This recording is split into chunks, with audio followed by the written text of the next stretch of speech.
Muito bem-vindos a mais um encontro da Fundação Francisco Manuel dos Santos. Hoje vamos discutir o comércio internacional, as empresas portuguesas, na verdade, no comércio internacional. É um tema muito relevante neste contexto particular em que a globalização se acrescentou um crescente proteccionismo por razões económicas, por razões políticas e agora também por razões de saúde, como sabemos, e, portanto, este estudo promovido pela Fundação Francisco Manuel dos Santos vem mesmo a propósito. Hoje temos 3 convidados e eu vou fazer uma breve apresentação de cada um para passarmos ao debate. Quero agradecer aos 3 a vossa presença aqui e começo por apresentar o João Amador, é diretor adjunto do Departamento de Estudos do Banco de Portugal, é também licenciado e economista desde 2001, licenciou-se e doutorou-se na Universidade Nova de Lisboa. Temos também a Joana Silva, professora associada da Católica Lisbon, desde 2009 e a sua experiência também internacional, nomeadamente no Banco Mundial, e portanto vai-nos trazer também uma dimensão aqui académica, à análise e ao comentário a este estudo.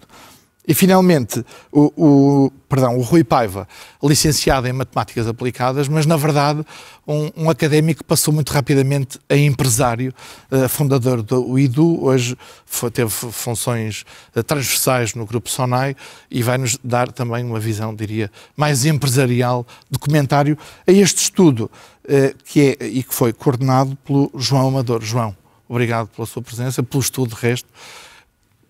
Contamos com a sua apresentação para, digamos, nos permitir fazer uma avaliação, afinal, do que é que são as empresas portuguesas no comércio internacional. Muito bem.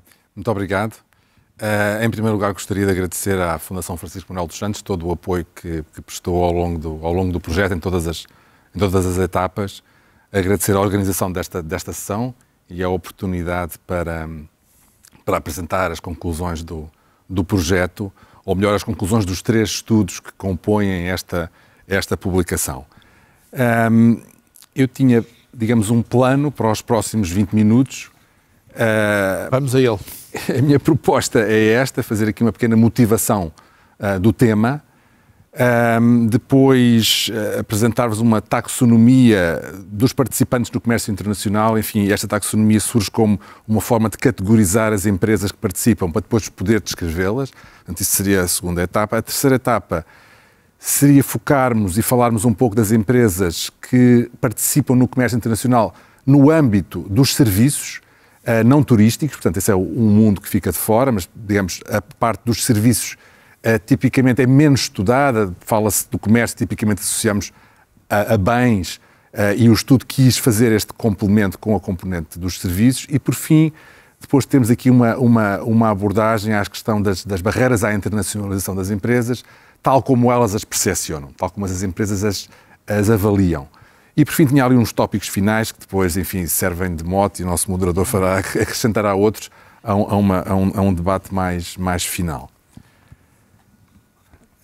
Relativamente à motivação, bom, o comércio internacional como um tópico é uma dimensão fundamental da atividade económica. Ainda assim é algo que, a meu ver, não é ainda algo completamente compreendido. A sua importância não é completamente compreendida pela opinião pública em geral e muitas vezes pelos próprios decisores de política económica. Portanto, ainda é fácil encontrar um bocadinho aquela argumentação de que é bom sermos autossuficientes, porque é que havemos de produzir, devemos estar a importar coisas que podemos produzir cá. Este tipo de argumentos ainda surge, portanto, esta visão, digamos, proteccionista, mercantilista ainda subsiste e, portanto, o estudo, de alguma forma, acaba por ser mais uma oportunidade para fazer alguma pedagogia e para colocar as coisas no seu sítio devido.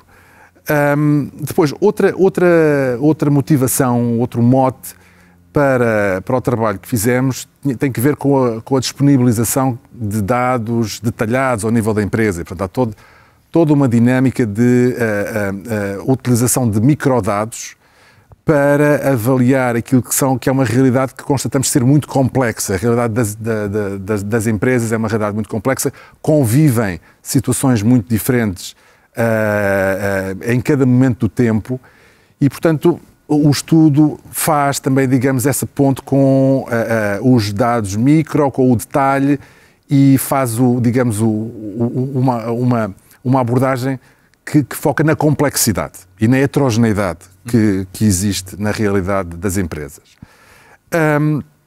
Por outro lado, outra motivação prendia-se com o facto do comércio ser uma área que tem registrado transformações significativas nas últimas décadas.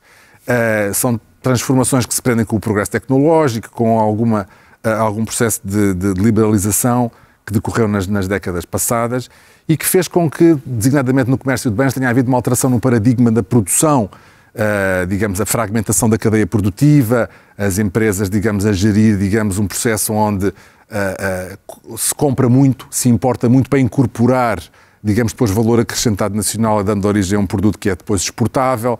Portanto, estas cadeias de valor globais que passaram a ser o paradigma da produção no mundo transformaram, digamos, a paisagem e esse é um aspecto interessante.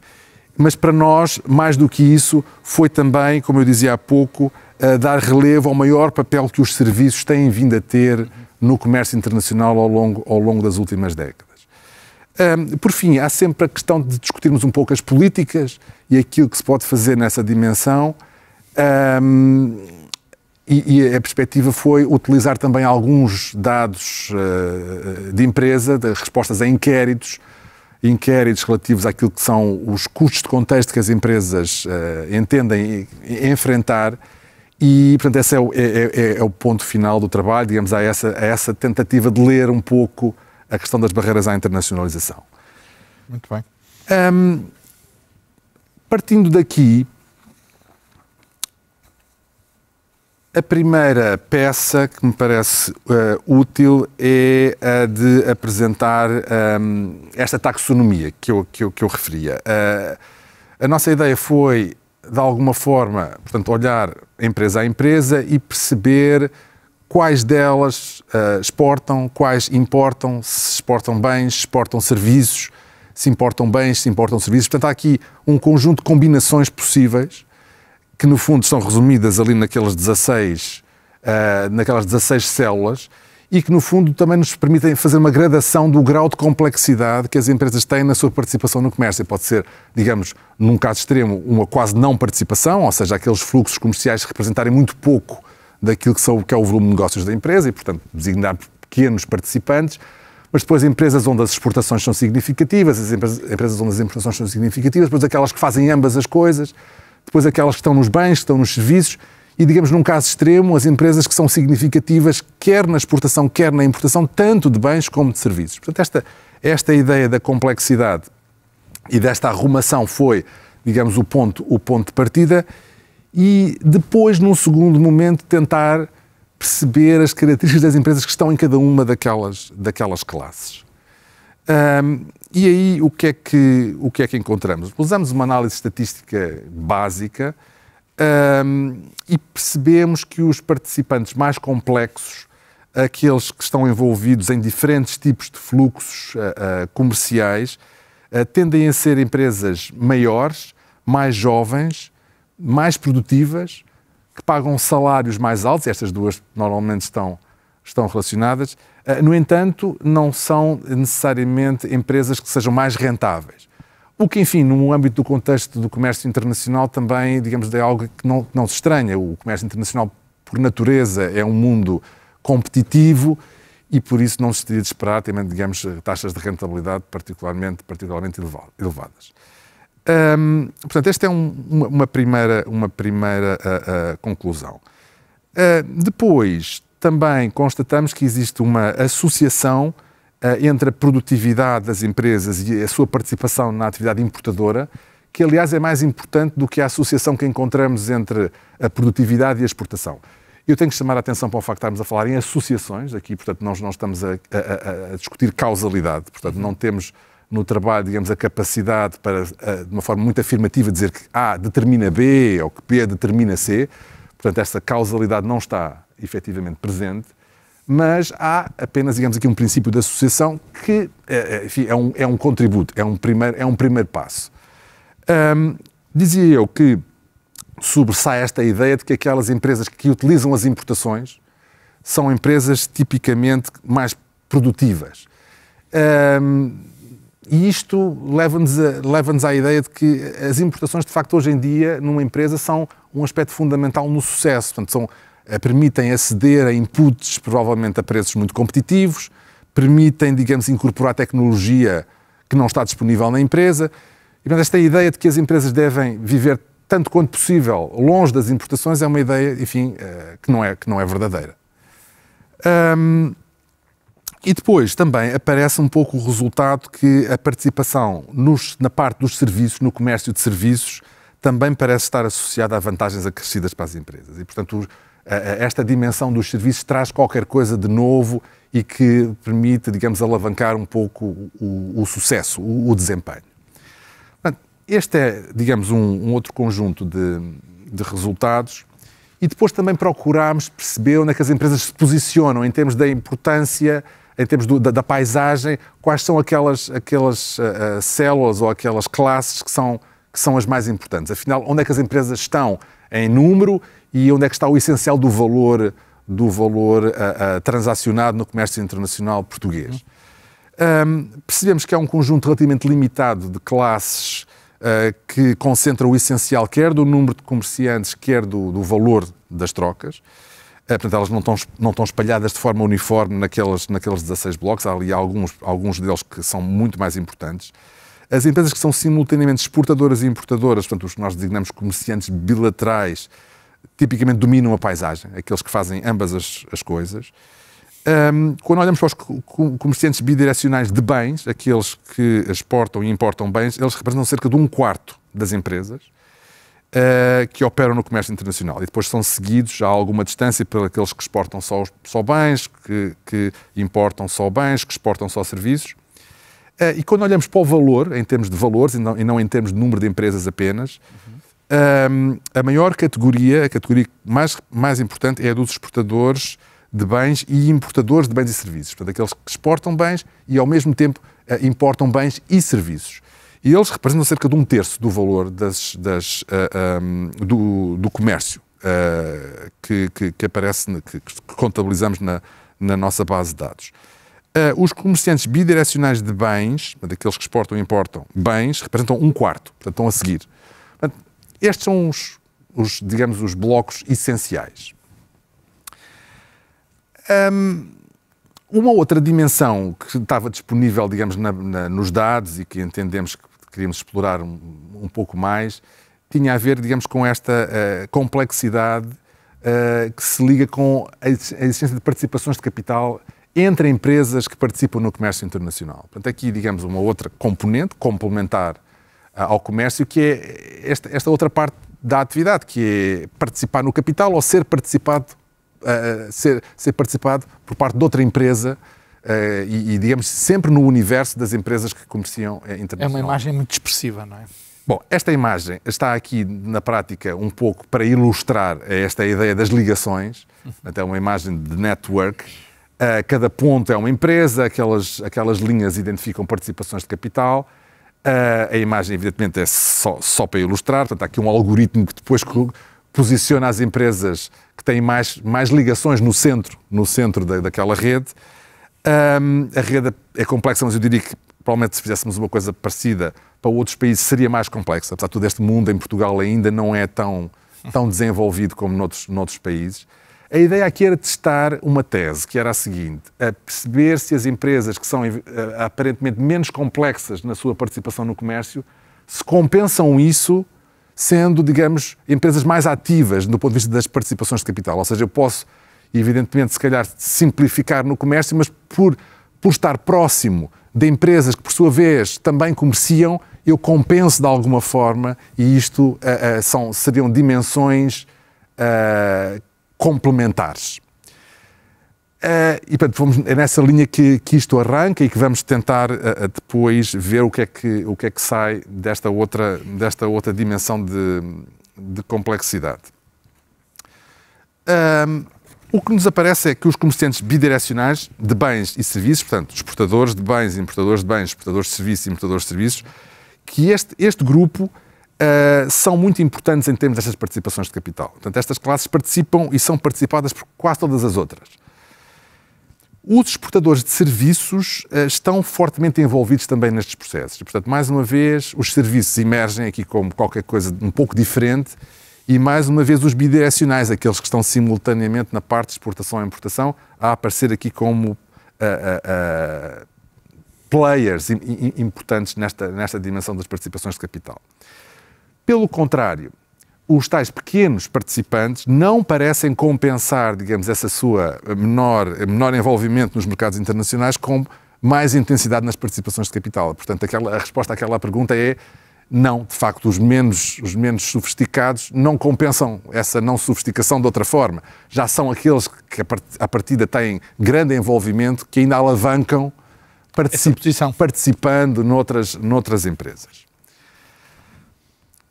Portanto, isto num primeiro bloco de conclusões / resultados.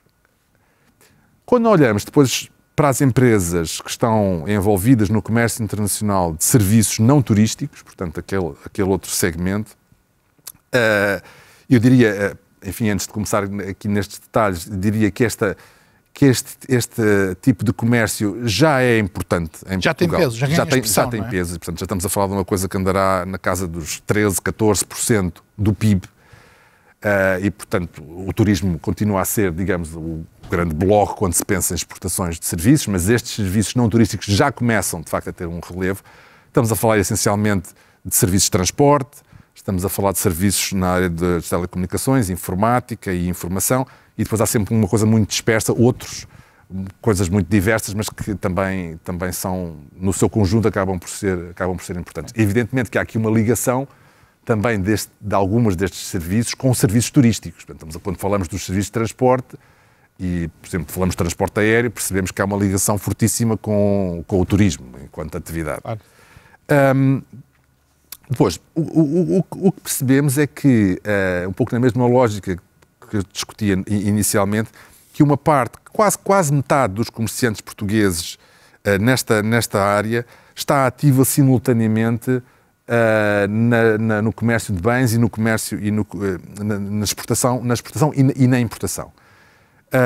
E estes comerciantes bilaterais de serviços não turísticos representam quase 90% do total deste tipo de comércio.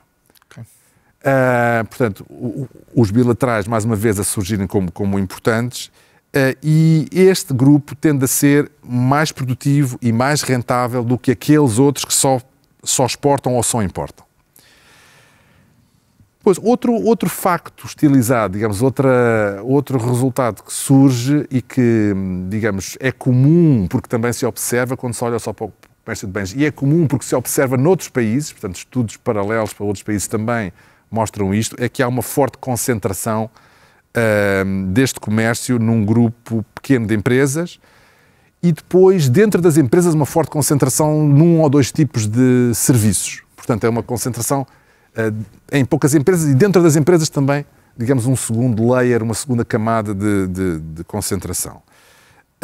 Para terem, digamos, uma ordem de grandeza, as empresas que exportam e importam mais de 3 tipos de serviços para mais de 50 países representam 0,3% do número total de empresas aqui na nossa base de dados, mas representam 30% do valor que está envolvido. Nas importações a mesma coisa, 0,2% dos importadores representam basicamente 31% das importações. Portanto, forte concentração.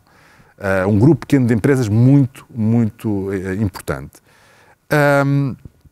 Depois, outra questão é perceber o que é que explica as diferenças entre empresas em termos do valor comerciado. E aqui o que percebemos, que o que explica a diferença não é tanto o facto de uma empresa exportar para mais países ou exportar mais serviços, não é isso que justifica a diferença, é mais, digamos, aquilo que é a diferença no valor médio comerciado por cada combinação serviço-parceiro. Portanto, é isso que faz a diferença na escala e não tanto o diversificar em termos de número de mercados e número de serviços. Portanto, este é outro resultado, portanto, é, digamos, aquilo que nós chamamos, um bocadinho mais tecnicamente, a margem intensiva a explicar o essencial destas diferenças. Depois, no terceiro bloco, a tal abordagem à questão das barreiras à internacionalização das empresas. Portanto, o que fazer para potenciar a participação no comércio internacional. Custos de contexto, sempre custos de contexto. Sempre custos de contexto. Enfim, esta decisão de participar ou não participar, e bem, são decisões das empresas. As empresas é que avaliam, isto é sempre um exercício de risco, participar no comércio internacional é um processo arriscado.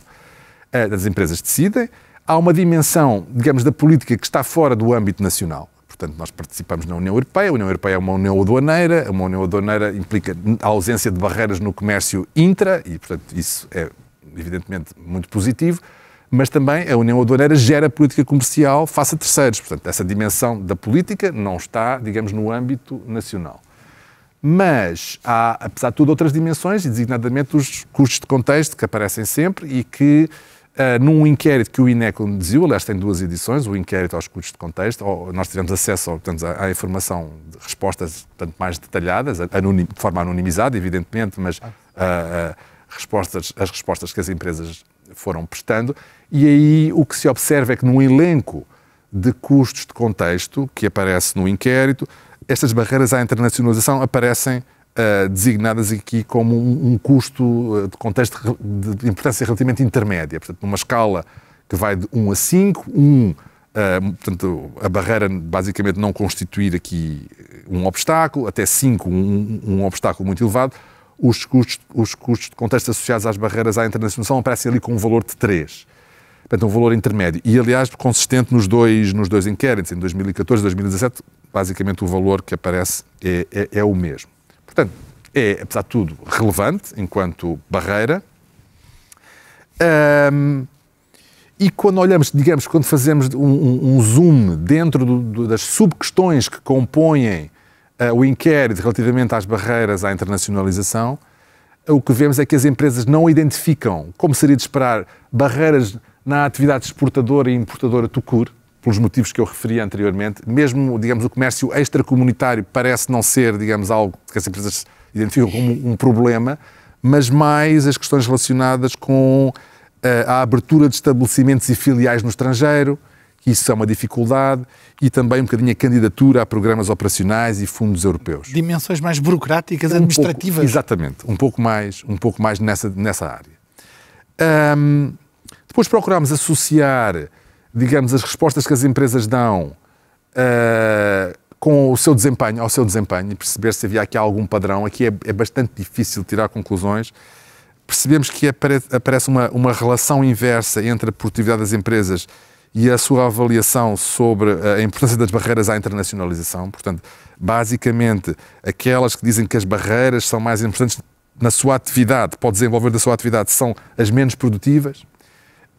E, por outro lado, aquelas que dizem que as barreiras associadas, digamos, à justiça, ao sistema de justiça e ao funcionamento do mercado de trabalho, que consideram que essas barreiras têm um nível elevado e que são importantes na sua atividade, são empresas que tipicamente são as que têm intensidades exportadoras menores. Portanto, digamos, de uma forma muito vaga e, mais uma vez, sem querer falar aqui em causalidade, porque nós não conseguimos, como eu dizia há pouco, provar causalidade, parece que as que estão mais integradas no comércio e que são mais produtivas são aquelas que conseguem ultrapassar, digamos, de melhor forma estes obstáculos, portanto, que não os identificam como tão importantes.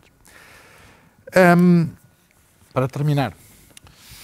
Bom, estas exatamente eram as conclusões que eu referi, e agora para terminar, enfim, aqui um conjunto um bocadinho solto de questões sobre o futuro. Enfim, eu sou suspeito porque este é um tema que me diz muito, sou, digamos, sempre, digamos, muito receptivo àquilo que são as tendências, ou que me parecem ser as tendências para o futuro.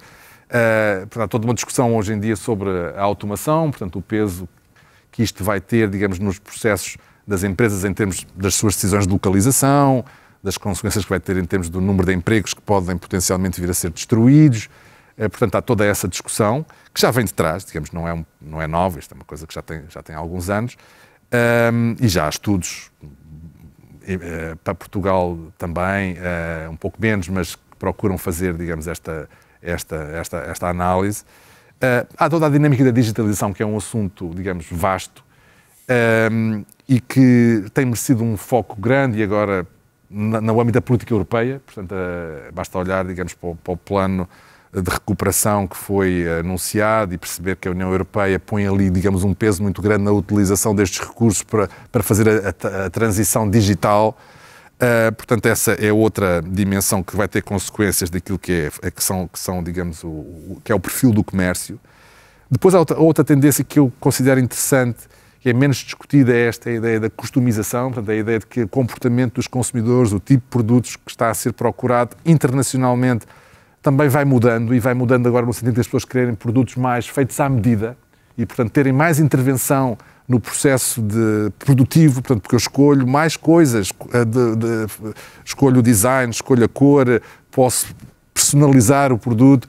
Portanto, esta dimensão da customização, eu acho que vai continuar a evoluir e vai de alguma forma também transformar, digamos, a paisagem.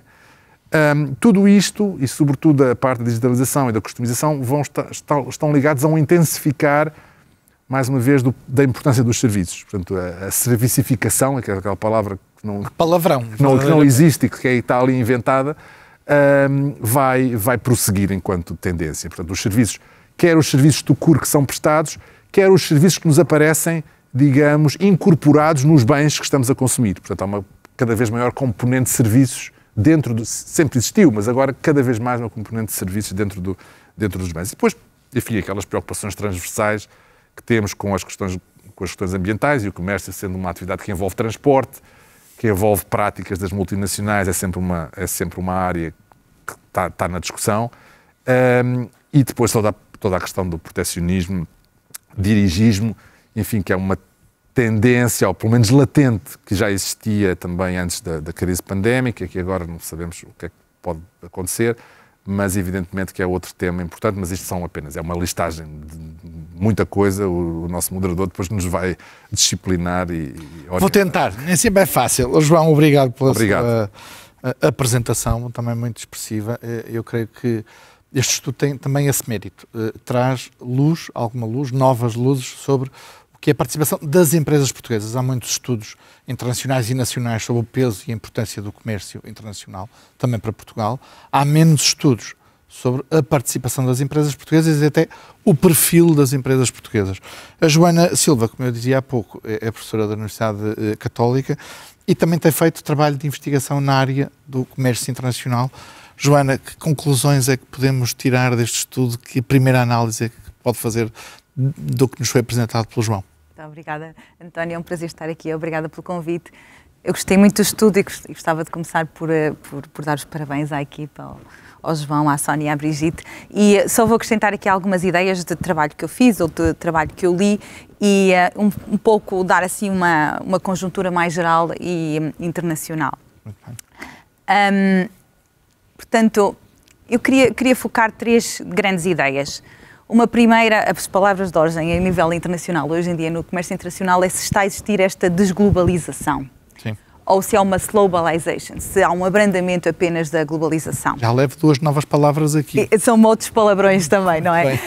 E eu vou um pouco contrapor o que está a acontecer no mundo e em Portugal, porque é diferente a este nível desta grande tendência, e um pouco pensar na teoria da mudança, o que é que mudou no mundo e o que é que foi diferente em Portugal, usando o estudo do João.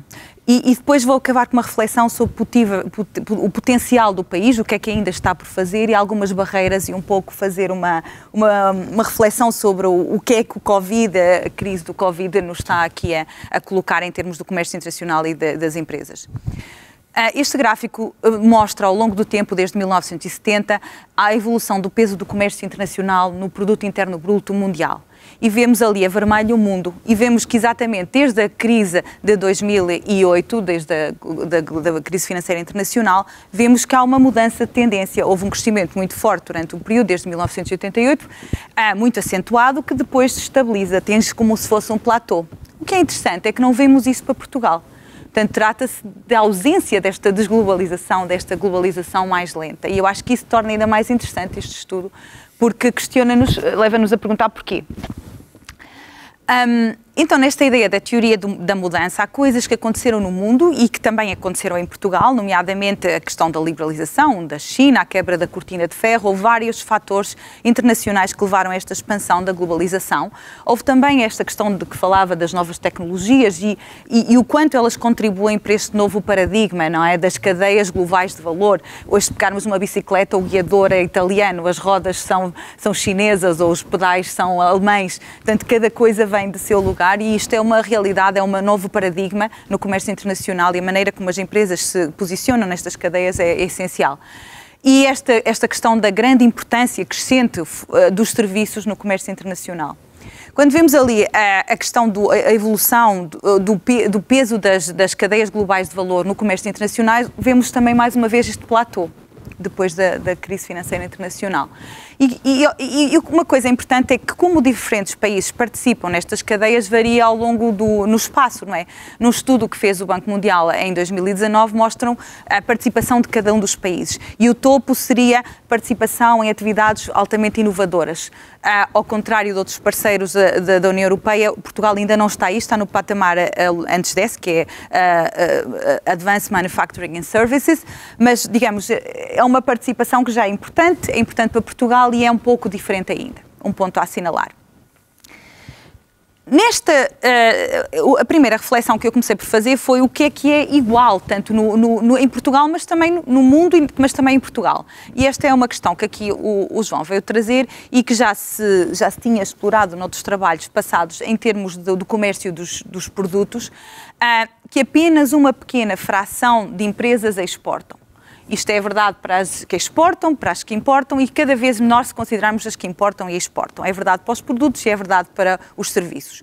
Vejam, por exemplo, nos Estados Unidos, o top 1% das empresas eram responsáveis em 2002 por 81% das exportações do país.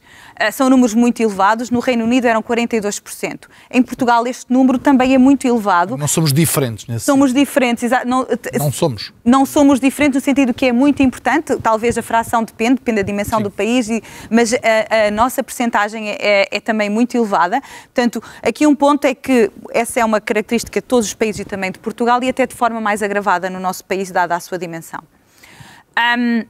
E uma característica aqui interessante de Portugal é que não só este topo representa muito, mas empresas individuais representam mesmo muito dentro desse topo. Portanto, há uma certa dependência de algumas empresas neste topo, nesta capacidade exportadora do país.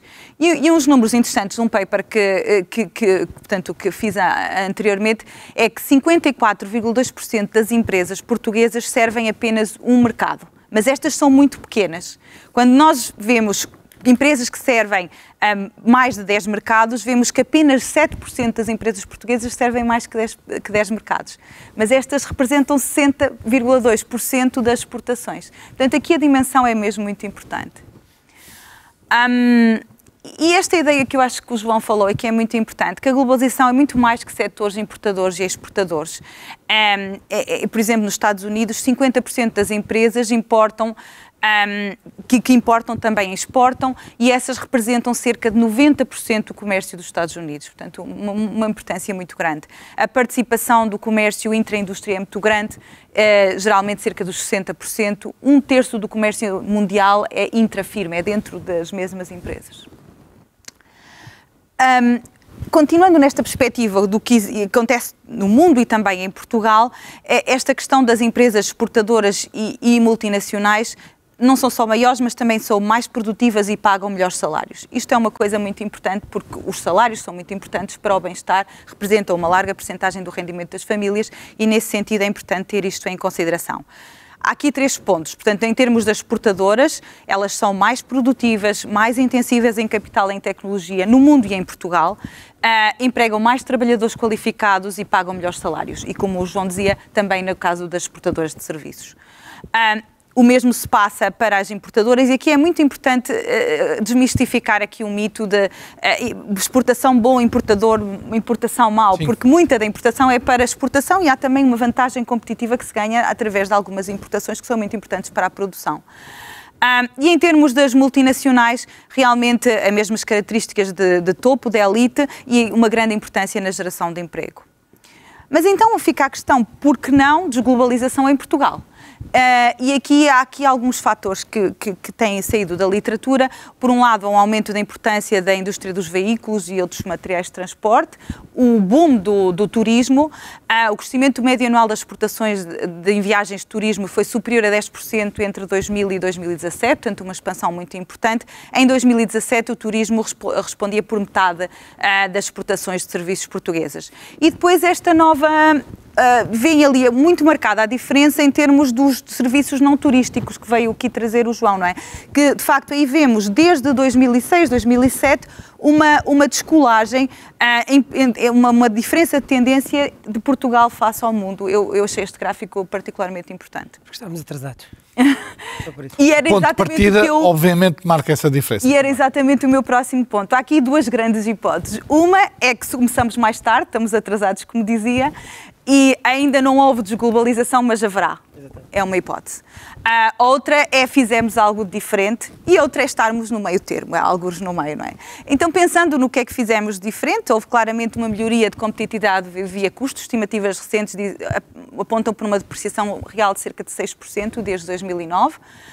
Há toda esta conjunta literatura sobre a melhoria da qualidade dos produtos. Por exemplo, num paper que nós fizemos, mostramos para Portugal que quando uma empresa consegue exportar para destinos, para países mais ricos, tende a melhorar a qualidade dos seus produtos, mas também dos insumos, dos inputs que utiliza. Portanto, é todo um upgrading relacionado com a atividade exportadora, não é? Sim. Exatamente. Portanto, pode ter acontecido um bocado disso nos produtos, mas também nos serviços. A questão das networks, outro ponto que mostramos causalmente num paper, é que as redes portuguesas de imigrantes são muito importantes. Levam, quando uma empresa já está num destino, a presença de imigrantes aumenta em muito a probabilidade dessa empresa exportar bastante para esse destino. Portanto, é importante estas redes de imigrantes para as exportações. E, finalmente, esta questão da diversificação, e eu ponho aqui um ponto de interrogação. O que vemos que, num paper de um aluno meu, o Carlos Guimarães Pinto, o que aconteceu foi que, durante a última crise, apareceram muitas novas exportadoras. Mas aquelas que já exportavam, que já estavam presentes no mercado de exportadores, foram as que melhor suportaram a crise e as que mais aumentaram as suas exportações durante este período. Sim. É lógico. Mas pronto, então aqui umas boas notícias, pesadas com este será o atraso, serão boas notícias, mas aqui um ponto de potencial. Eu aqui gostava de deixar a ideia que a economia portuguesa pode tornar-se ainda mais extrovertida. É tudo relativo. Quando olhamos ali para o gráfico, eu pus Portugal, Hungria, República Checa e Bélgica. Portugal é bastante extrovertido, mas se olharmos, por exemplo, para a importância do investimento estrangeiro no PIB portuguesa comparada com a belga, por exemplo, é menor, ou mesmo para as exportações. Portanto, ainda há aqui um potencial grande. E outro número que aqui lhes queria trazer, que é esta produção de produtos de alta tecnologia, que correspondem mais ou menos a 5% das exportações em Portugal, mas que tem vindo a ganhar muito peso desde 2011, e eu acho que é uma importante tendência. E para terminar, Joana, para terminar, aqui tempo para o nosso debate. Claro que sim. Que barreiras? Este estudo fala bastante de custos regulatórios, dos sistemas judiciais. Eu queria trazer aqui 3 outras. Uma, esta baixa dimensão da empresa média portuguesa. Eu acho que este número é um número que importa refletirmos e retermos. Só 875 empresas em Portugal têm mais que 250 trabalhadores. Se sabemos que quem exporta são as maiores empresas, eu acho que vale a pena pensar nisto, vale a pena pensar no potencial do investimento estrangeiro, mas também na melhoria do ambiente de negócios em Portugal para que continuar o bom trabalho das empresas ótimas que existem. Por outro lado, esta questão, exportar envolve um alto risco, envolve um custo fixo e muitas empresas têm uma baixa capacidade de financiamento por capital próprio. Isto é um aspecto que eu acho muito importante. E, finalmente, ainda baixa qualificação da mão de obra. E em termos das capacidades, das qualificações técnicas e de gestão, que é necessário educar, capacitar, mas mais ainda da inovação, de abrir-se ao talento, e eu acho que isso é mesmo um desafio que se coloca. E só para acabar esta ideia final, estamos agora num tempo de crise do Covid. E será um travão duradouro ou será uma coisa passageira? aqui, quando olhamos para o gráfico, vemos a evolução do comércio e da produção industrial e vemos que houve um abrandamento muito forte, mas que houve também uma retoma bastante forte, ainda não chegamos ao mesmo ponto em que estávamos, e vemos ali do lado direito que o que caiu mais foram as exportações de veículos, que já tiveram uma retoma. Isto não é para lhes dizer que não nos devemos preocupar com a crise do Covid, mas é para dizer que nem tudo está perdido, que é preciso, nós somos capazes, as empresas são capazes e é preciso ter esta perspectiva do amanhã, porque o Covid há de acabar. Muito bem. Obrigado, Joana. O Rui Paiva tem aqui, diria eu, até vários chapéus que permitem fazer uma análise interessante a isto, porque sendo fundador de uma tecnológica, diria, exportação de serviços não turísticos, é uma tecnológica que nasceu em Portugal, mas que se expandiu rapidamente e que agora até faz parte de um grupo e de uma multinacional com participação. Estas coisas todas. Exatamente, e portanto, nada melhor do que o Rui para nos poder, digamos, infirmar ou desmentir ou acrescentar sobre o que foram as conclusões do estudo do João e da equipa e também estes comentários da Joana. Bem, antes de mais, muito obrigado pelo convite. Eu acho que vou entrar logo direto um bocadinho na segunda fase disto, que é mais comentar para debatermos, não é? Vamos a isso. Na verdade, há aqui uma coisa que para mim, da experiência que tenho muito vincada, é a grande diferença entre serviços e produtos. Não sei se vocês lhe chamam bem na vossa terminologia, mas sim, na verdade são duas coisas completamente distintas, têm que ser tratadas de forma diferente e, na verdade, aí conta o número de população. A escala, para estar no mundo dos serviços, nós temos que estar num país altamente populado e nós não estamos. Não estando, acho que não deveria ser nunca um foco nosso os serviços.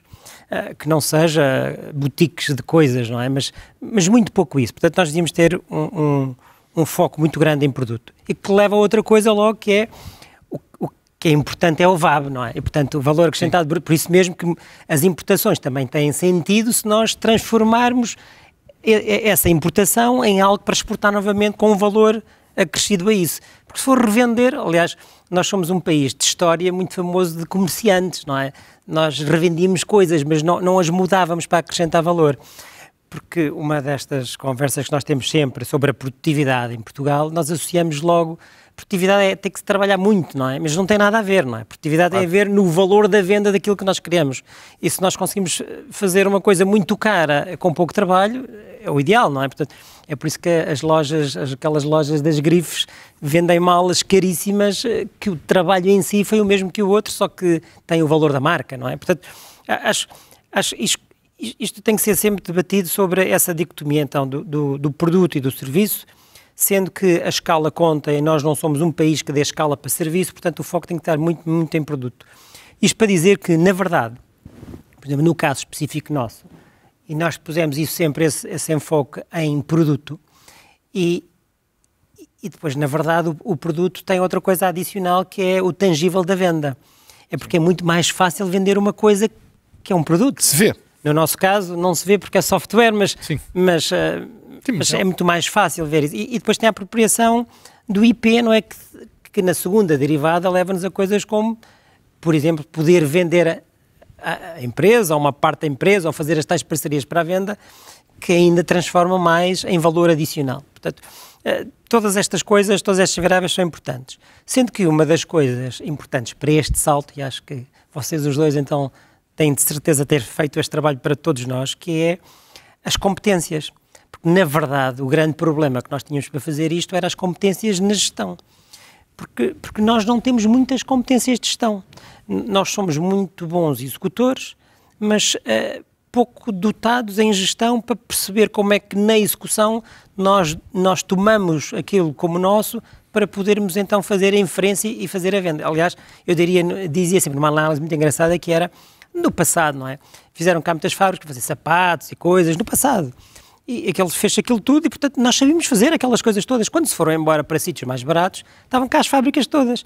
Mas nós não tínhamos a gestão para que, nessa altura, até agradecer quase deixarem cá tudo, tomarmos conta das fábricas e, com a gestão apropriada, podemos fazer concorrência a quem nos ensinou. E criar valor. E criar valor. E hoje estamos a fazê-lo, mas muito tempo mais tarde. Portanto, acho que o papel da universidade tem sido fundamental e vai ser super fundamental para marcar esta diferença naquilo que nós necessitamos para criar estas novas empresas. Rui, mas eu acrescento já, se calhar vai ao encontro da sua reflexão. Às barreiras, que é um tema muito importante para a capacidade. Percebemos que a dimensão é importante, percebemos que afinal não somos tão diferentes em relação a outros países sobre a concentração da exportação e da importação no total número de empresas que têm presença nesse segmento, nesse negócio. Mas quais são, e até pela sua experiência, os entraves, as barreiras à capacidade de exportação e de importação das empresas portuguesas? Isso não é uma coisa generalista, não é? Porque sim, claro. Se eu exportar cada caso carros, é um caso. Tem um tema do licenciamento do carro, software já é muito mais fácil, mas também é verdade, nós não podemos encontrar as coisas mais fáceis e pelas mais difíceis. No meu caso específico, que é a tecnologia, não há barreiras. Não há mesmo barreiras. As barreiras são as barreiras que nós pomos a nós mesmos de sairmos da zona de conforto. Eu lembro muitas vezes de dizer em conferências que houve muitas das vezes que eu não sabia onde ia dormir a noite seguinte. Muitas vezes. Porque ia apanhar o próximo avião. Hoje, felizmente, isto melhorou, não é? Mas ia apanhar e, portanto, a primeira, logo, tem a ver com a gestão, ter que sair da zona de conforto continuamente. E, portanto, essa acho que é a primeira.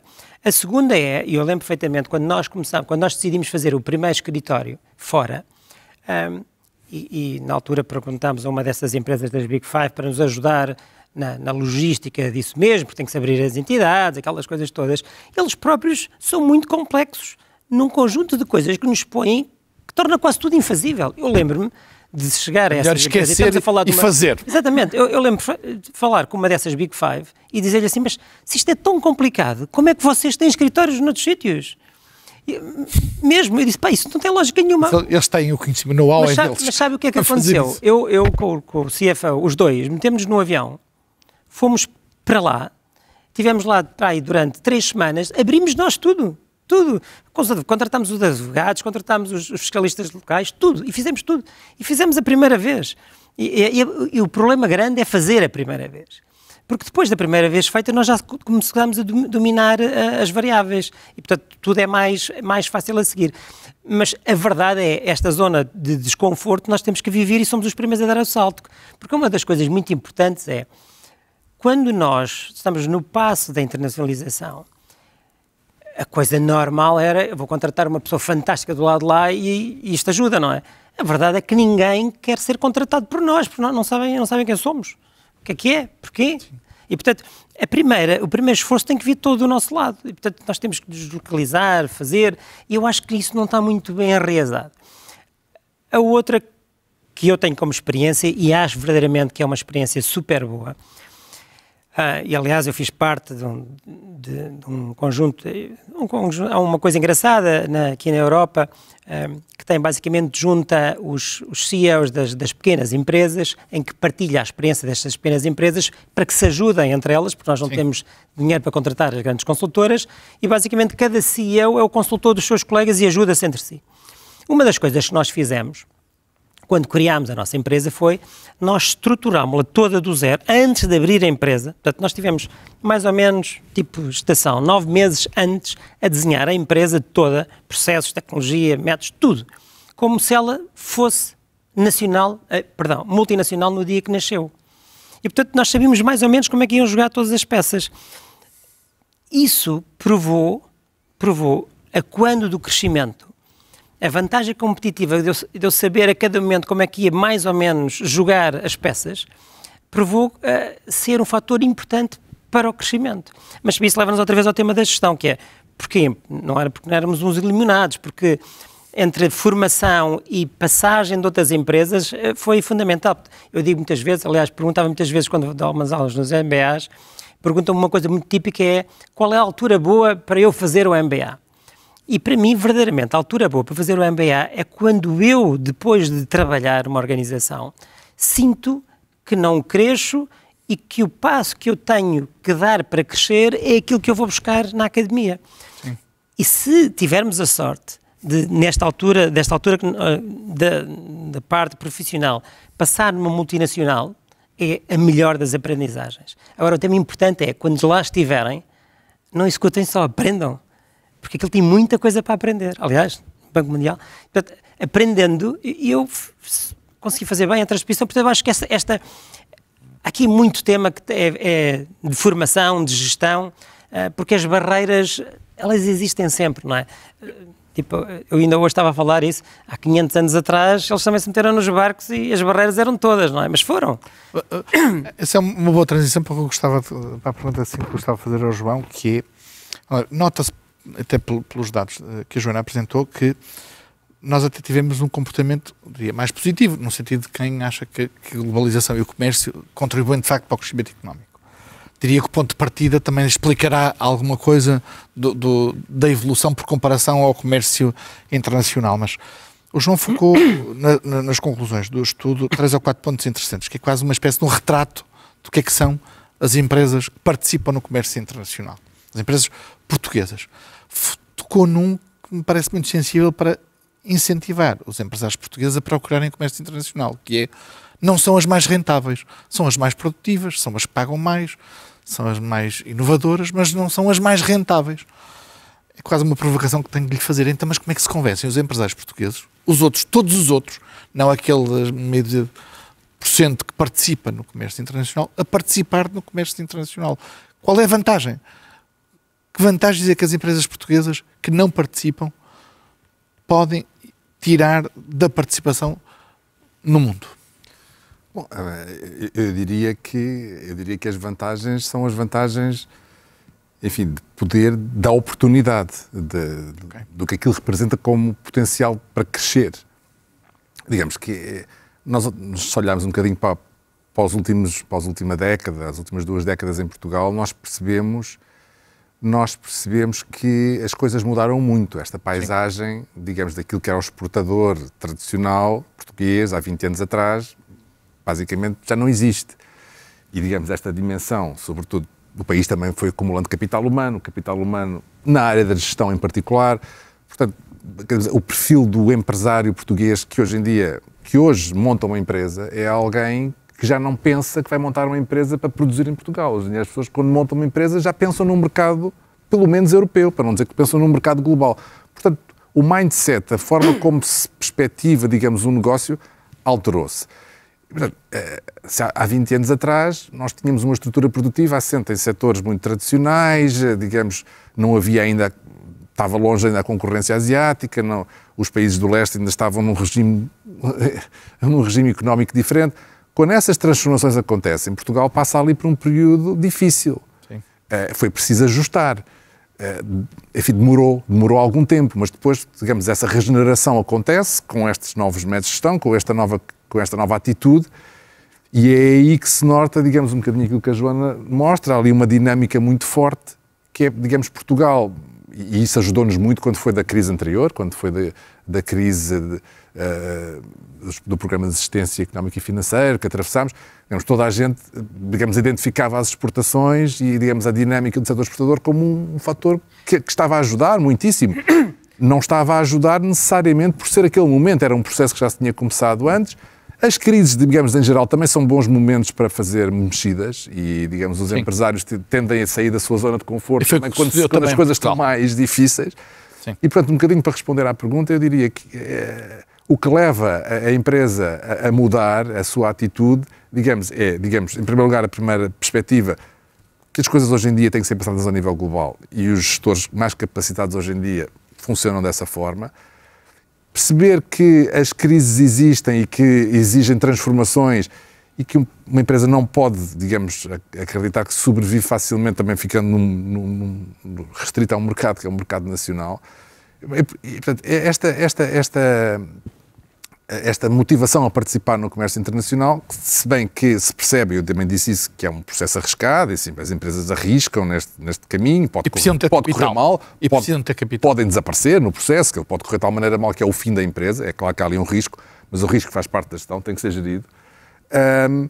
Mas as empresas, digamos, de alguma forma percebem que ao dar este salto é uma oportunidade, e é uma oportunidade que, enfim, não pode ser... Rui, não fazer um comentário. Complementar, mas há duas coisas depois, premissas básicas, na verdade, enquanto gestão, que é uma, na verdade, apesar disto tudo, ele diminui o risco, porque Porque é como comprar uma ação e comparar um portfólio de ações. Quando eu compro 3 ou 4 países, eu estou a arriscar menos.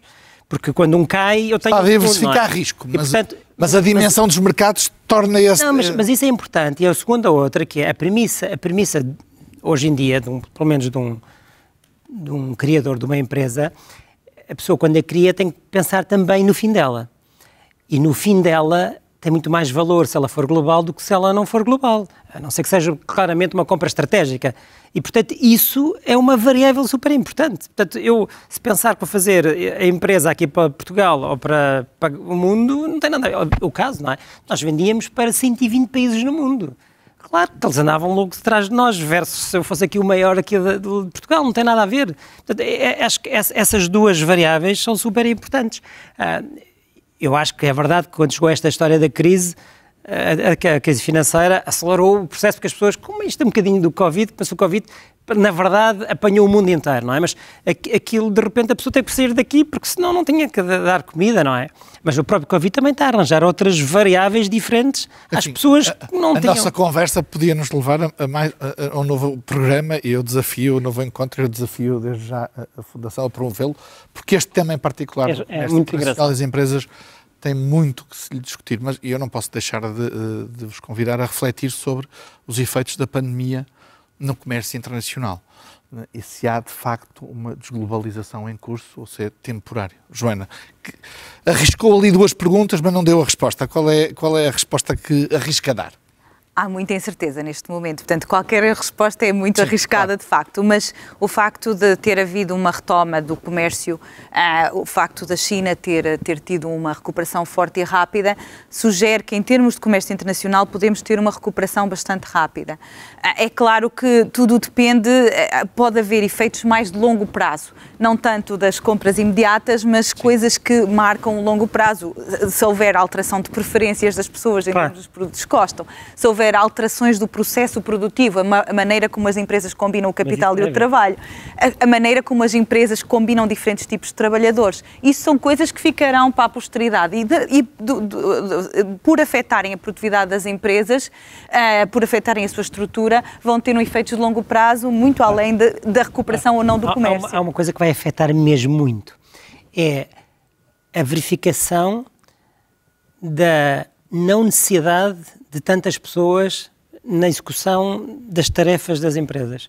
E nós estamos a notar isso, nós estamos a automatizar. No nosso caso é ao contrário, nós somos tecnologia, portanto nós estamos a crescer a 2 dígitos.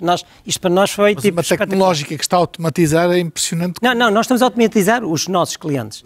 Nós nascemos por natureza automatizados. Mas para nós nós estamos no inverso. Aliás, ontem eu dizia, por acaso tinha uma, que era, nós arrancámos em 2001, 2003, .com, bumba. Depois 2007, 2008, bumba. E de repente... Nós tivemos 2 tragédias em bottom line e agora temos uma tragédia positiva em top line, que é como é que nós vamos mandar o crescimento, porque toda a gente se está a automatizar e, portanto, nós estamos a ver a bolha. O que é facto é que tudo o que nós estamos a fazer é para substituir pessoas. Tudo é para substituir pessoas. Portanto, e o que vai acontecer no final deste processo é que vão ser necessárias menos pessoas, mas menos é drástico, é tipo 20% menos pessoas que não são precisas. É outro debate, que é o que é que faremos às pessoas que não são necessárias e como é que se faz essa transformação. Para terminar, João, porque este estudo também tenta trazer reflexão e análise à dimensão das exportações de serviços não turísticos. Neste contexto de pandemia e numa perspectiva mais estrutural, esta reindustrialização, nomeadamente dos blocos regionais, Europa versus China versus Estados Unidos, pode acentuar ou levar até a um maior peso da exportação de serviços face à exportação de bens.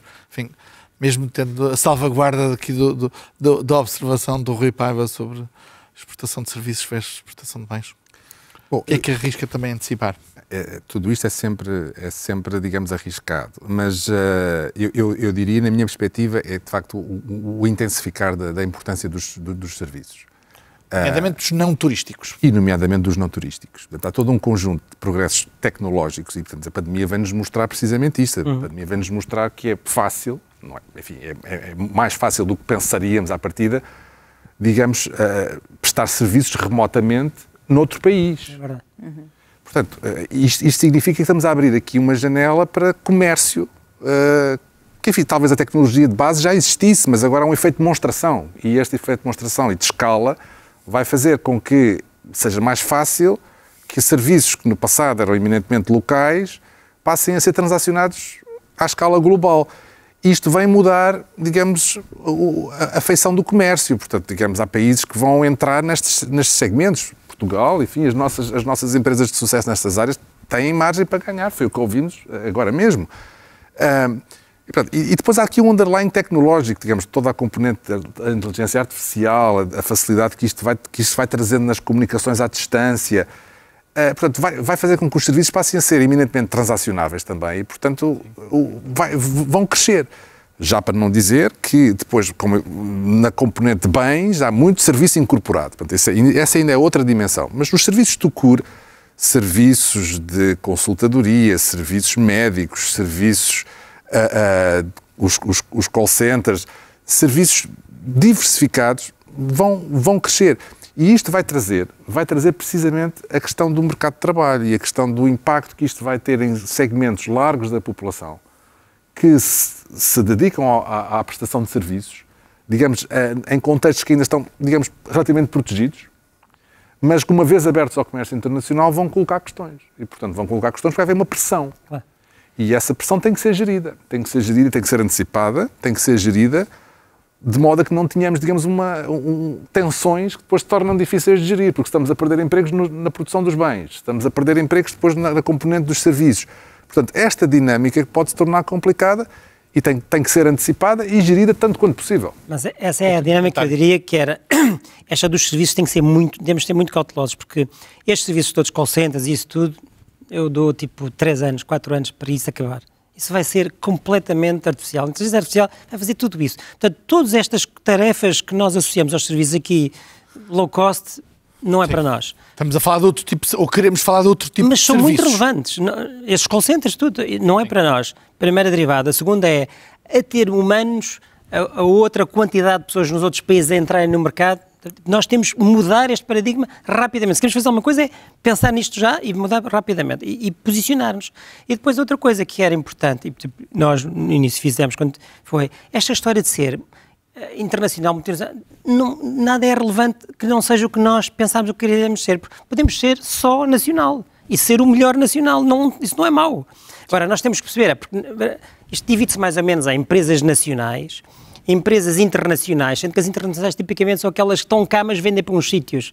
Isso tipicamente confere o internacional. Depois temos as multinacionais, que são aquelas que verdadeiramente já têm sítios físicos em alguns dos sítios e fazem a venda e têm localmente o puxar. E depois existem as globais, e as globais são aquelas que se apropriam de fatores únicos em cada um dos sítios para extrair valor, tipo, imaginem o típico é na Índia, então tenho lá um conjunto de pessoas porque são mais baratas, tenho os Estados Unidos porque me aproprio de intelecto que não tenho nos outros sítios, e nós só temos que nos posicionar e perceber onde é que queremos jogar tudo isso e fazer isto bem. Agora, quando nós queremos fazer estas coisas todas, esse é o grande problema, não é? Muito bem. Rui Paiva, Joana Silva e João Amador, obrigado pela vossa presença. Obrigado. Muito obrigado. Muito teríamos... Também em nome de toda a equipa. Em nome de toda a equipa, fica também o agradecimento e nós aqui continuaremos a promover este tipo de debates para, sobretudo, informar. Também em nome do ECO, como parceiro também nesta iniciativa, quero também sublinhar a importância de promover e discutir estes temas, porque mais conhecimento é mais capacidade de decisão. Muito obrigado.